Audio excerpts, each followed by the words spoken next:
पास इस तरह का चार्ज कंडक्टिंग प्लेट है, चार्ज है ना, two large conducting plates are placed parallel to each other with a separation of two large conducting plates are placed parallel to each other with a separation of this and electrostatic.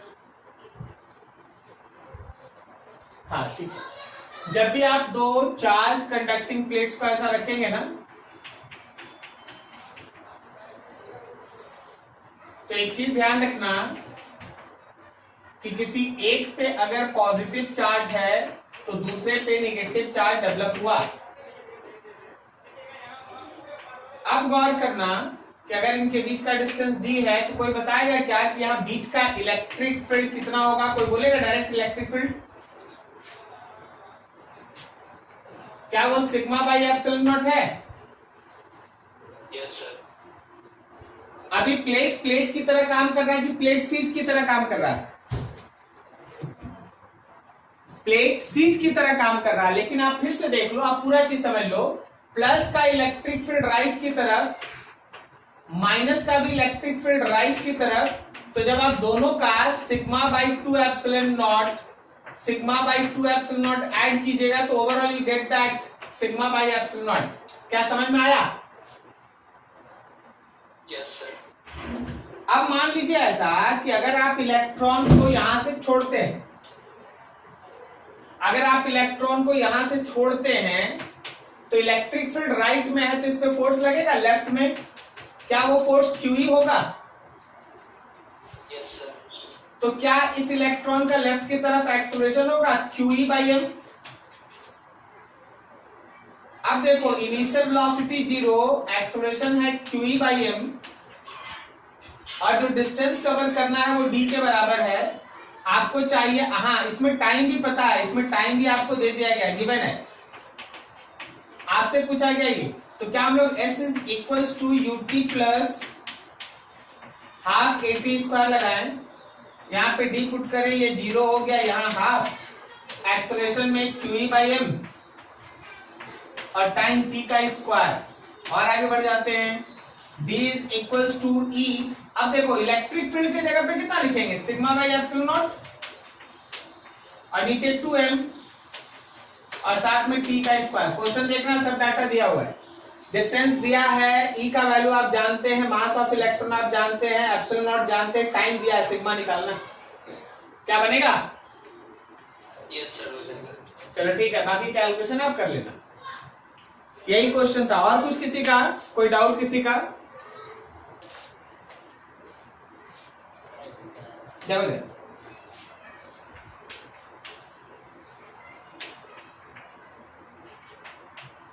some important points.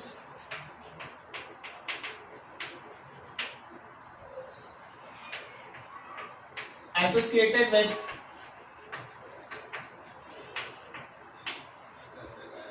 energy stored in capacitor, energy stored in capacitor, capacitor के अंदर stored energy के about में कुछ important points उसका discuss.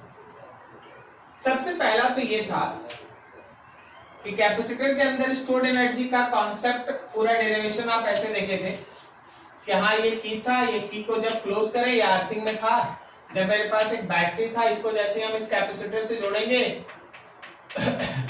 तो capacitor का plates एक plus Q और एक माइनस क्यू गेन करेगा जब की क्लोज कर देंगे तब। इस प्रोसेस में जो एनर्जी स्टोर्ड का इक्वेशन आया था वो आया था q स्क्वायर बाई 2c, सही है। अब जरा गौर करना, क्या हम इस q को c भी लिख सकते हैं, cv का स्क्वायर बाई 2c? तो जब हम इसको सॉल्व करेंगे तो यह हाफ cv स्क्वायर आ जाएगा। Yes sir. और देखना, क्या हम इसको 1/2 cv इंटू v लिख सकते हैं, और cv को फिर से q लिखा जा सकता है क्या? Yes sir. तो याद रखिएगा कि ये जो एनर्जी है उसका 3 इक्वेशन है, एक है q स्क्वायर बाई 2c, एक है हाफ cv स्क्वायर और एक है हाफ qv। ये तुम्हारे पास q square by 2c, half cv square and half qv, ये 3 चीज। ठीक है, अब इसमें हर टर्म को समझना है। Q क्या है? Q is charge on capacitor, charge. V क्या है? पोटेंशियल। और C क्या है? कैपेसिटेंस। चलिए सर, इसमें नया चीज क्या बता दिए? कुछ नहीं, हम तो तुमको ये बताना चाहते हैं कि ये चार्ज टोटल चार्ज नहीं है, ये वही चार्ज है जिस कैपेसिटर पे आपको एनर्जी निकालना है। ये भी बैटरी का पोटेंशियल हम नहीं बोल रहे हैं, हम बोल रहे हैं ये भी वो पोटेंशियल है जो कैपेसिटर पे है। क्या तुमको लाइन समझ में आ रहा? मतलब चार्ज, पोटेंशियल और capacitance is for that capacitor, उस कैपेसिटर का ये सब डाटा होगा on which energy is required to be calculated, on which energy is required to be calculated, जिसपे हमको एनर्जी निकालना है। क्या तुमको समझ में आया? Yes, sir. अब बता, आखिर ये एनर्जी किस फॉर्म में होता है? दिस पोटेंशियल एनर्जी,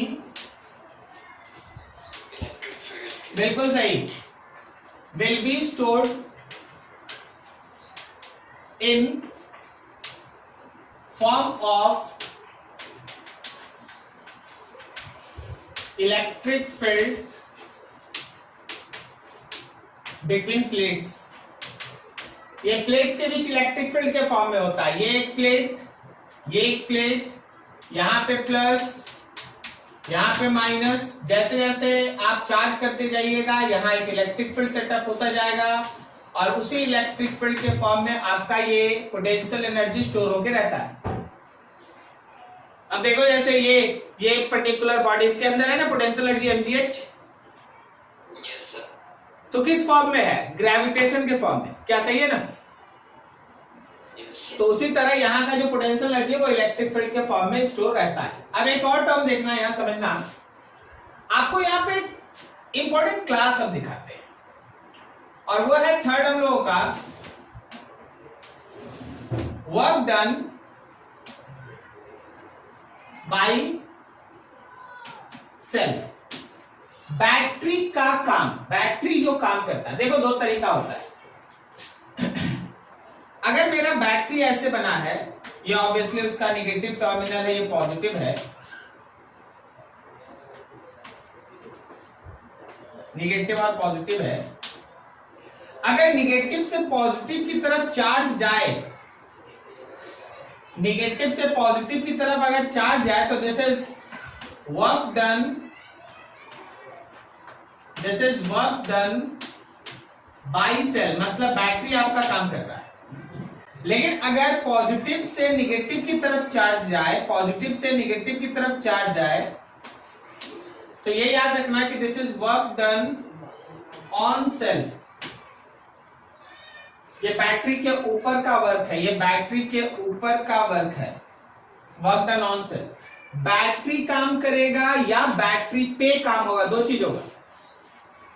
बैटरी कब काम करेगा? जब उसके निगेटिव से पॉजिटिव की तरफ चार्ज निकलेगा, तो आप ऐसा मानना कि work is done by the cell. क्या तुमको बात समझ में आया? Yes, sir. और अगर उसके प्लस से इंटर करके माइनस की तरफ चार्ज फ्लो किया तो समझ जाना कि बैटरी पे काम हो रहा है। अब तुम इसको प्रैक्टिकली समझो। घर में मान लो तुम्हारे घर में इन्वर्टर का कनेक्शन है, सोन सोन सोन। अब बिजली कट गया, लाइन कट गया, इलेक्ट्रिसिटी कट गया, तो इन्वर्टर सप्लाई कर रहा है ना? Yes, sir. तो work is done by the cell or on the cell? By cell, sir. By cell. Battery काम कर रहा है और जब लाइन आया, जब करंट आया तो बैटरी गेट्स चार्ज। ओके, तो this is work done on cell or by cell? On cell. On cell. तो on cell or by cell, देख घर में तो बता दिए, तो वहां करंट देख के बता दिया, लाइन कट गया तो सर बैटरी काम कर रहा है, लाइन आ गया सर बैटरी पे काम कर रहा है। लेकिन कोई इलेक्ट्रिकल सर्किट देख के तुम कैसे डिसीजन लेगा? ऐसे लेगा। अगर निगेटिव से पॉजिटिव की तरफ चार्ज निकला तो वर्क डन बाय सेल, और अगर पॉजिटिव से इंटर करके निगेटिव तो वर्क डन ऑन सेल। क्या समझ में आया? Yes sir. अब देखो, जो टोटल बैटरी का वर्क होता है ना,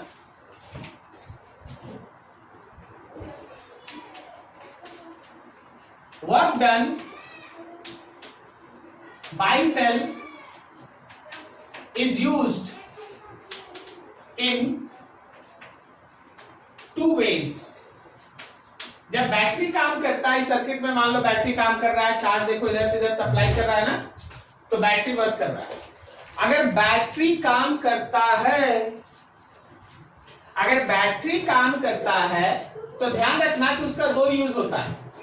क्या? Some part will be stored as potential energy in capacitor, capacitor में पोटेंशियल एनर्जी के फॉर्म में, एंड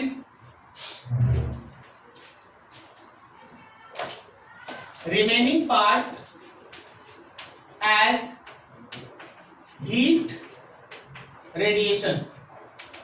मतलब बैटरी के किए गए वर्क का दो हिस्सा हो जाता है, कुछ पार्ट उसका हीट और रेडिएशन के फॉर्म में जाता है, तो कुछ पार्ट उसका पोटेंशियल एनर्जी के फॉर्म में कैपेसिटर के अंदर स्टोर होता है। क्या आपको ये कॉन्सेप्ट समझ में आया?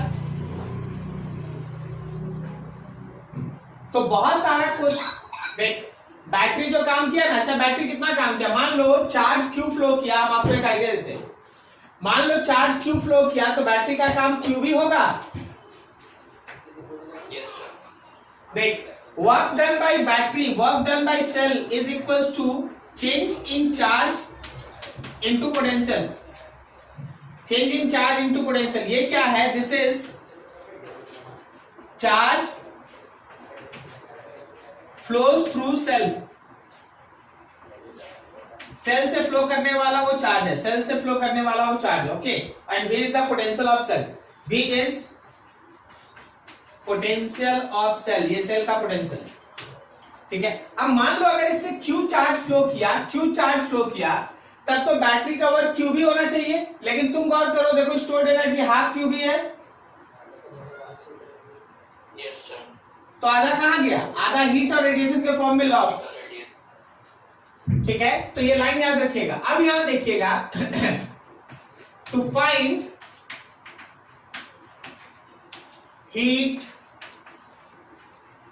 Radiation etcetera, use conservation of energy. आपको कंजर्वेशन ऑफ एनर्जी लगाना चाहिए। सर कंजर्वेशन ऑफ एनर्जी कैसे लगाएंगे? तो हम उसके लिए दो चार लाइन लिखते हैं, ध्यान से समझना। हमेशा ध्यान रखना कि जो एनर्जी इनिशियल होगा और प्लस वर्क डन सेल का, प्लस वर्क डन सेल का is equals to energy final plus heat और रेडिएशन। अब देखिए, वर्क डन सेल में साइन आपको सोचना पड़ेगा, साइन आपको सोचना पड़ेगा। अगर वर्क डन बाई सेल है तो पॉजिटिव लो, और अगर वर्क डन ऑन सेल है तो उसको नेगेटिव लो। क्या तुमको ये लाइन समझ में आ रहा है? अगर वर्क डन बाई सेल होगा तो प्लस लिखिएगा, और अगर वर्क डन ऑन सेल होगा तो माइनस। तो इनिशियल एनर्जी प्लस सेल का work is equal to final energy plus heat. अब सेल के वर्क में साइन सोच समझ के पुट करना है। सर कैसे डिसाइड करेंगे? उसके लिए आपको एक न्यूमेरिकल दिखाना पड़ेगा, हम दिखा रहे हैं, नोट करो इसको बढ़िया से।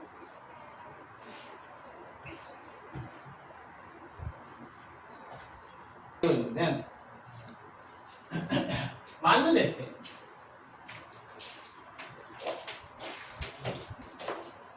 तुम्हारे पास ये कैपेसिटर है, यहां एक बैटरी, ये की है K1, और फिर से यहां एक और बैटरी है, ये की है K2, ये है 10 वोल्ट का, ये है 12 वोल्ट, और यहाँ एक कैपेसिटेंस है 10 माइक्रोफैराड। तुमसे ये बोला गया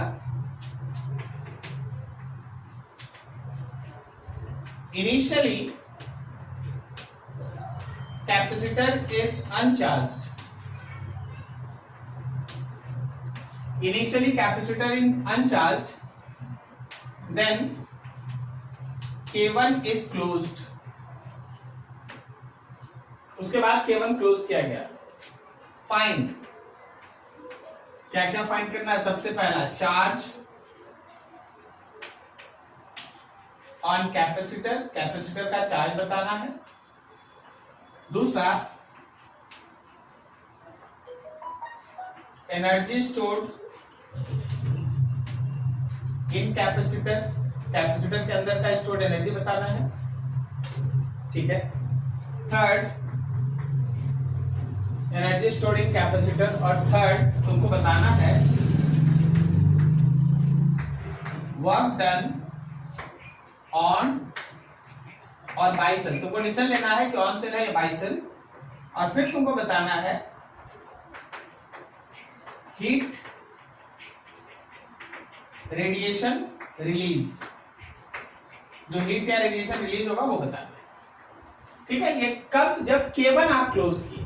उसके बाद क्वेश्चन का दूसरा हिस्सा भी हम अभी लिख ही देते हैं। After K1 is open, then K2 is closed। K1 open करने के बाद K2 को क्लोज किया गया। क्या उस समय तक कैपेसिटर न्यूट्रल था? चार्ज हो गया था सर। उस समय ऑलरेडी कैपेसिटर है ना चार्ज हो चुका था, सही है ना? Yes sir. ठीक है। Then find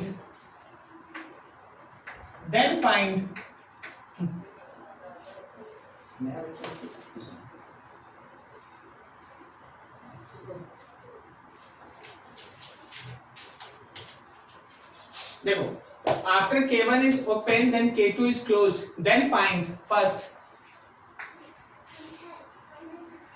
charge on capacitor, फिर से कैपेसिटर पे नया चार्ज। दूसरा energy stored in capacitor, capacitor के अंदर का stored energy. Third work done on or by cell, and fourth heat और रेडिएशन लॉस, ठीक है। चलिए अब दोनों पार्ट एक एक करके बनाते हैं। सबसे पहला चीज, जब हम लोग इसका आंसर क्राफ्ट करेंगे ना, तो हम लोग दोनों सर्किट को अलग अलग कर लेंगे। मान लीजिए जैसे मेरे पास ये कैपेसिटर है भाई, और यहाँ पे एक 10 वोल्ट का ऐसे एक बैटरी कनेक्टेड है। तो जब आप बैटरी कनेक्ट कीजिएगा तो वो चार्ज इधर सप्लाई करेगा ना।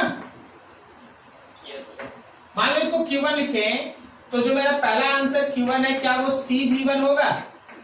मतलब 5 into 10 that is 50 microcoulomb. Question का दूसरा हिस्सा बोला गया कि देखो भाई एनर्जी स्टोर्ड इन कैपेसिटर निकालो, तो energy stored half CV square कर दें, हाफ इंटू 5 और V स्क्वायर मतलब 10 का स्क्वायर 100, तो ये हो गया हम लोगों का 250 माइक्रोजूल, क्योंकि ये माइक्रोफैराड था। अच्छा सॉरी, यहाँ भी 10, तो ये हो गया 100 भाई, यहाँ भी 10, तो कितना हो गया? 500 माइक्रोजूल, सही। अब third work done on cell होगा या बाई सेल? फिगर देखो, बोलो वर्क डन ऑन सेल है या बाई सेल? On cell. तो बाई सेल है, नेगेटिव से पॉजिटिव। तब तो सोच के बोल। Yes sir. Third work done by cell कितना? तो जो भी चार्ज उससे फ्लो करेगा इनटू पोटेंशियल ऑफ सेल, कितना चार्ज उससे फ्लो किया है? तो उससे चार्ज फ्लो किया है 100 माइक्रोकूलम, और उसका पोटेंशियल है 10 volt, so it is nothing else but simply 1000 माइक्रोजूल work done. अब फोर्थ हमको बताना है हीट या रेडिएशन, हीट या रेडिएशन बताना है। तो फॉर हीट और radiation initial energy plus work done of cell is equals to final energy plus heat. शुरुआत में अनचार्ज था तो इनिशियल 0, अब वर्क डन बाय सेल है तो प्लस लेंगे ना, यस सर।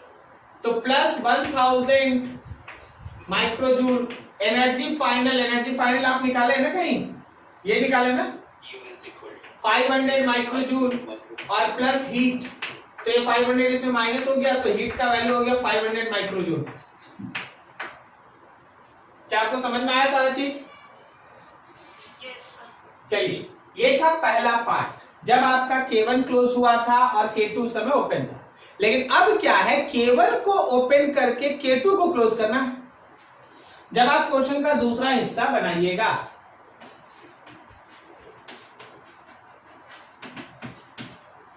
सेकेंड पार्ट का हम दो फिगर बनाना चाहते हैं।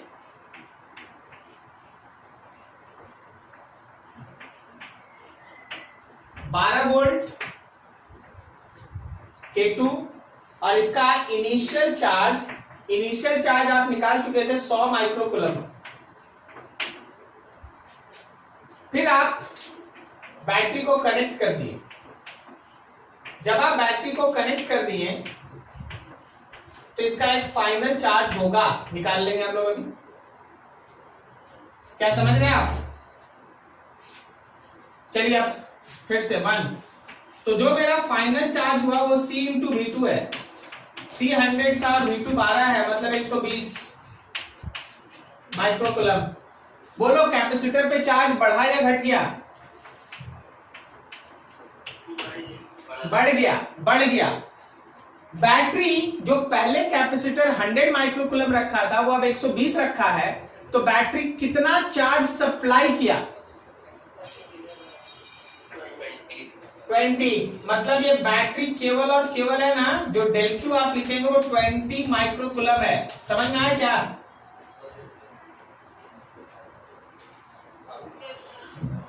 अब देखो दूसरा पार्ट में बोला गया एनर्जी, तो energy final is equal to 64 energy final is equals to half C V final का स्क्वायर 1/2। सी का वैल्यू कितना? तो सी है हम लोग के पास 100 और वी कितना? तो 12 इंटू 12, तो ये हो गया भाई इसे 720 माइक्रोजूल। ये एनर्जी फाइनल है, ठीक है। अब जरा गौर करना, जो थर्ड पार्ट है, थर्ड पार्ट कितना? Work done on or by cell. तुम बोलो, इस फिगर को देख के बोलो, work done on cell or by cell. Work done on cell or by cell. By cell sir, negative to positive. अब मिलन बाबू कैसे तुमको ऑन सेल दिखाई दे रहा? अरे ये सोच के बोलेगा, सही होगा ना। वर्क डन बाई सेल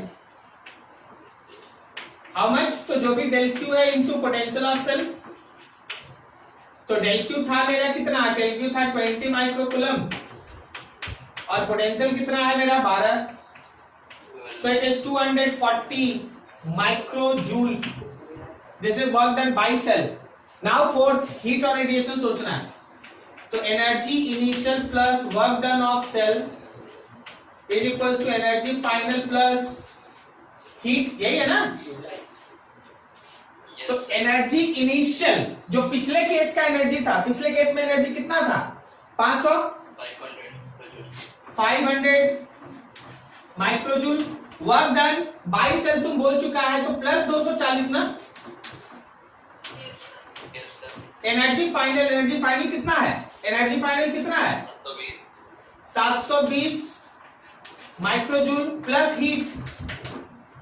तो ये देखो, ये 740 हो गया, उसमें से 720 माइनस कर दो, तो क्या तुम्हारे हीट का वैल्यू 20 माइक्रोजूल है? Yes sir. क्या आप सभी को समझ में आया? ठीक है, तो आपको ये चीज है ना इस तरह से लेके चलना है। चलो नोट करो उसको बढ़िया से समझ के।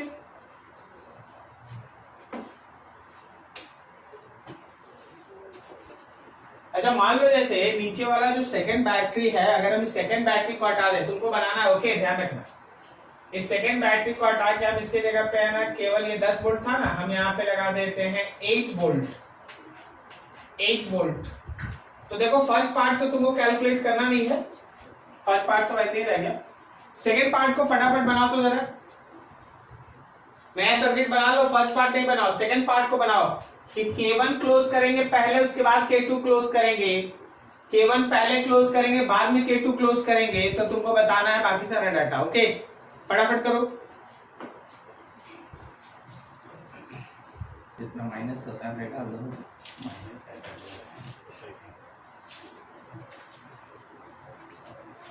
हो गया जी?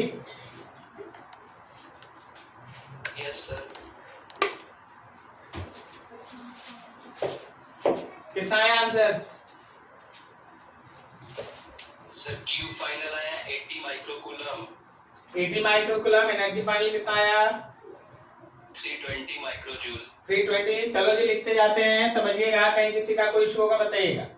ये आ गया 80, ये आ गया 320। Yes, sir.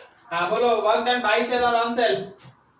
ऑन सेल हो जाएगा सर। ऑन सेल हो जाएगा, क्योंकि शुरुआत का चार्ज 100 था और बाद का चार्ज 80 है, तो वापस से चार्ज गया है 20। क्या बोलता है, सही है? Yes, sir. वापस से गया है चार्ज 20। तो अगर वापस चार्ज गया है तो work is done on cell, not by cell, on cell. इतना ही आएगा ना 240? Yes, sir. ठीक है, तो अब एनर्जी इनिशियल कितना लिखेंगे हम लोग? एनर्जी इनिशियल कितना लिखेंगे? 320। और वर्क डन सेल के जगह पे प्लस लिखेंगे, 240 की माइनस? Minus sir. माइनस लिखेंगे यहाँ पर, और फिर सॉल्व करके कितना आया? हीट प्लस था। अगला देखो, अगला topic, concept of energy density. Energy density का कॉन्सेप्ट है। मान लीजिए हम लोग के पास ये कैपेसिटर का प्लेट्स है, ये पॉजिटिव है, ये नेगेटिव है, प्लेट्स के बीच का डिस्टेंस है d और इसका एरिया है a। तो याद रखना कि यहाँ पे जो इलेक्ट्रिक फील्ड के फॉर्म में एनर्जी एग्जिस्ट करता है, आप अगर एनर्जी डेंसिटी फाइंड आउट करें, जिसको रो ई से रिप्रेजेंट करते हैं, तो बस आपको करना क्या है कि जो एनर्जी स्टोर्ड हुआ है उसको वॉल्यूम से डिवाइड करना है। जो एनर्जी स्टोर्ड हुआ है उसको वॉल्यूम से डिवाइड करना है। एनर्जी स्टोर्ड का फॉर्मूला आपके पास है Q²/2C, और नीचे वॉल्यूम, वॉल्यूम जो आपको लिखना है, क्या हम इसका वॉल्यूम एरिया इंटू डी लिख सकते हैं? अब देखो, Q²/2C एरिया इंटू डी हुआ, हम लोग इसको लिख सकते हैं Q²/2, C के जगह पे एप्सिलॉन नॉट A/D, और फिर एरिया इंटू डी हुआ, दोनों डी कैंसिल। तो आपके पास एनर्जी डेंसिटी का इक्वेशन आया 1/2 Q² epsilon not A²। So it is 1/2 Q/A का स्क्वायर, और साथ में 1/एप्सिलॉन नॉट। Q/A का मतलब सिग्मा हो गया ना? Yes, sir. तो सिग्मा बाई 2 एप्सिलॉन नॉट, यही रहा ना? Sigma by 2 epsilon not, sorry sigma square by 2 epsilon not. अब तुम देखो, क्या हम इसको 1/2 epsilon not sigma square by epsilon not square लिख सकते हैं? क्या हम इसको 1/2 epsilon not sigma by epsilon not का स्क्वायर लिख सकते हैं? अब तेरा सोच के बताओ, सिग्मा बाई एप्सिलॉन नॉट क्या ये इलेक्ट्रिक फील्ड है? Yes, sir.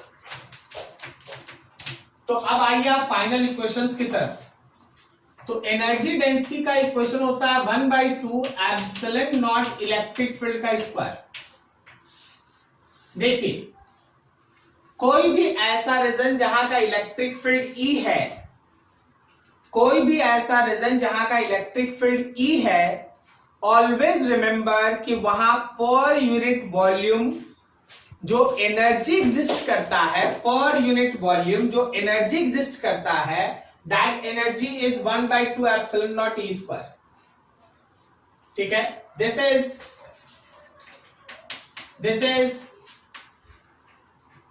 Energy stored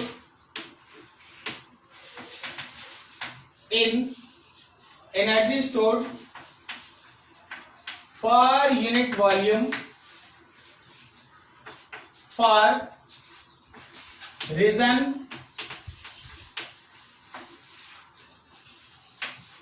which contain electric field E।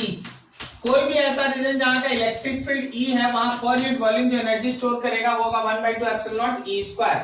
अब इस पे बेस्ट एक दो इंपॉर्टेंट डाटा है, उसको आप समझिए। If any other medium is present, अगर कोई दूसरा मीडियम है तो याद रखना कि एनर्जी स्टोर्ड का इक्वेशन होता है 1/2 epsilon not epsilon m e square. Epsilon m क्या हो गया?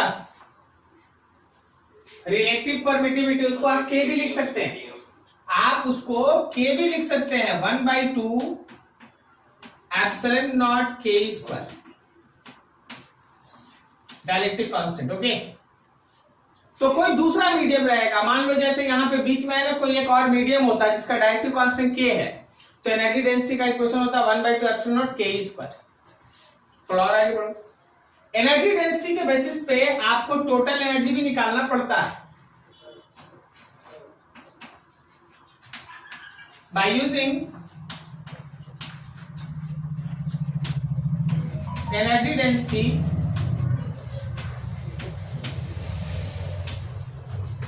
we can find total energy, and that total energy is energy density into volume। total energy हमेशा होगा energy density into volume। तो red वाला से करेगा ना, तो ध्यान रखना कि कम से कम है ना सीमेंट, और सीमेंट लिखे नहीं, उसको पीछे जाके कुछ एनर्जी डेंसिटी इनटू वॉल्यूम। जरा समझिएगा, इलेक्ट्रिक फील्ड जो आप यूज करेंगे ना वो दो तरह का होता है। अगर इलेक्ट्रिक फील्ड कांस्टेंट है, बोले सर कांस्टेंट इलेक्ट्रिक फील्ड होता है? हाँ होता है, नहीं है? प्लेट का इलेक्ट्रिक फील्ड क्या लिखता है तुम? प्लेट या शीट का इलेक्ट्रिक फील्ड क्या लिखता है? सिग्मा बाय एप्सिलॉन नॉट या सिग्मा बाय 2 एप्सिलॉन नॉट, वो तो कांस्टेंट है ना। तो ऐसे केस में अगर एनर्जी टोटल निकालना पड़ा तो सीधा सीधा 1/2 एप्सिलॉन नॉट इलेक्ट्रिक फील्ड का स्क्वायर को वॉल्यूम से मल्टीप्लाई कर दो। जैसे एक एग्जांपल, जैसे हम तुमसे बोल दिए कि देखो भाई ये कैपेसिटर का प्लेट्स है, कैपेसिटर का प्लेट्स है,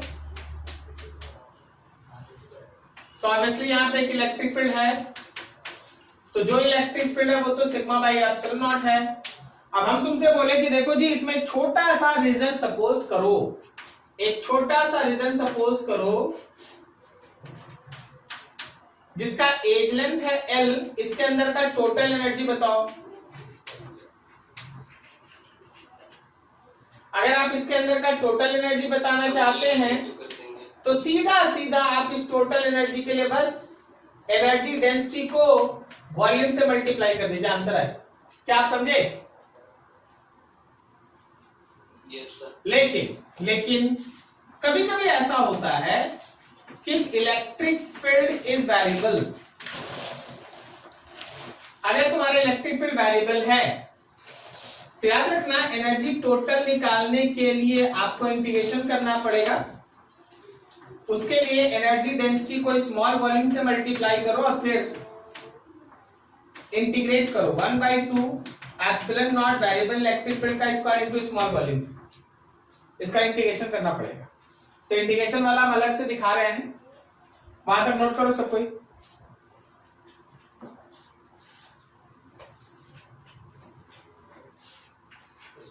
क्वेश्चन ऐसा है कि देखो हम लोग के पास एक स्फेरिकल कंडक्टर,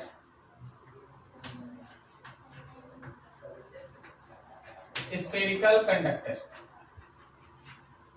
और इस स्फेरिकल कंडक्टर पे क्यू चार्ज है, इसका अपना रेडियस है यार। तुमसे बोला गया find energy stored between concentric cells of radius r and 2r of radius। पहला क्वेश्चन r and 2r, दूसरा क्वेश्चन 3r and 5r, and third question outside the cell, cell के बाहर, मतलब r टू इंफिनिटी। तो देख जरा सोचना कि इस पर्टिकुलर सेल का जो इलेक्ट्रिक फील्ड बनता है वो कांस्टेंट होता है या वेरिएबल? वेरिएबल होता है। इस पर्टिकुलर सेल का जो आप इलेक्ट्रिक फील्ड बनाइएगा वो इलेक्ट्रिक फील्ड का फॉर्मूला बोलो outside the cell. KQX by R square plus X square whole 3/2। पागल है क्या? KQ by R square. Oh yes। कोई एक सेल है, उसके सेल के सरफेस के बाहर इलेक्ट्रिक फील्ड होता है KQ by R स्क्वायर। क्या क्या बोलते रहते हैं रवि बाबू, ठीक है। ये जो इलेक्ट्रिक फील्ड है, अगर आप यहां से स्मॉल r डिस्टेंस पे बात करेंगे तो यहाँ का इलेक्ट्रिक फील्ड होता है KQ by R स्क्वायर। तो सर फिर कैसे करें? बस भाई यहां पे तुमको लेना पड़ेगा एक elementary thin spherical shell. This is elementary shell. यह है तुम्हारा एलिमेंट्री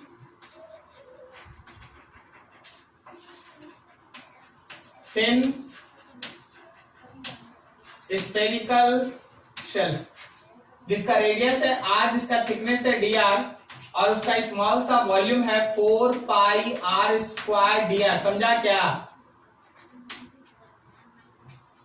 4 पाई r स्क्वायर dr। तो जब हम उसका स्मॉल एनर्जी लिखेंगे तो energy density into small volume, energy density हो गया 1/2 एप्सिलॉन नॉट इलेक्ट्रिक फील्ड का स्क्वायर, और स्मॉल वॉल्यूम में हो गया 4 पाई r स्क्वायर एंड dr। चल भाई इलेक्ट्रिक फील्ड का भी वैल्यू पुट कर ले 1/2 epsilon not k square q square by r पे पावर 4। इलेक्ट्रिक फील्ड का स्क्वायर करना है, kq बाई r स्क्वायर का स्क्वायर करना है, multiplied with 4 pi r square and dr। Constants को थोड़ा अलग कर देते हैं, epsilon not k square 4 pi constant, q square constant, नीचे 2। अब देखो यहाँ r स्क्वायर है, यहाँ r पे पावर 4 है, तो 1/r स्क्वायर dr ही ना बचा। चलो भाई आ गया स्मॉल एनर्जी। अब आप क्वेश्चन के हिसाब से इस स्मॉल एनर्जी का इंटीग्रेशन करेंगे। जब आप फर्स्ट क्वेश्चन बनाते हैं r टू 2r, तो आपके इस स्मॉल एनर्जी का लिमिट होगा r से लेके 2r तक। चलो पहला वाला हम सॉल्व कर दें। Epsilon not k square 4 pi q square by 2, ये कॉन्स्टेंट्स। इंटीग्रेशन करना है 1/r स्क्वायर dr का r से 2r तक, ठीक है। So it should be epsilon not k square 4 pi q square by 2। क्या यहां हम लोग का इंटीग्रेशन में r पे पावर -1/-1 बचेगा? आप कर लेंगे ना ये कैलकुलेशन? Yes sir. जब आप सेकेंड पार्ट बनाइएगा तो यही लिमिट 3r से लेके 5r तक चलेगा, और जब आप थर्ड क्वेश्चन बनाइएगा तो यही लिमिट r से लेके इंफिनिटी तक चलेगा। Did you get this? समझ में आ रहा है? Yes sir. तो कैसे हम लोग डिसीजन लिए कि इस बार हमको इंटीग्रेशन से काम करना है? कैसे तुमको पता चला कि इस बार इंटीग्रेशन से काम करना है?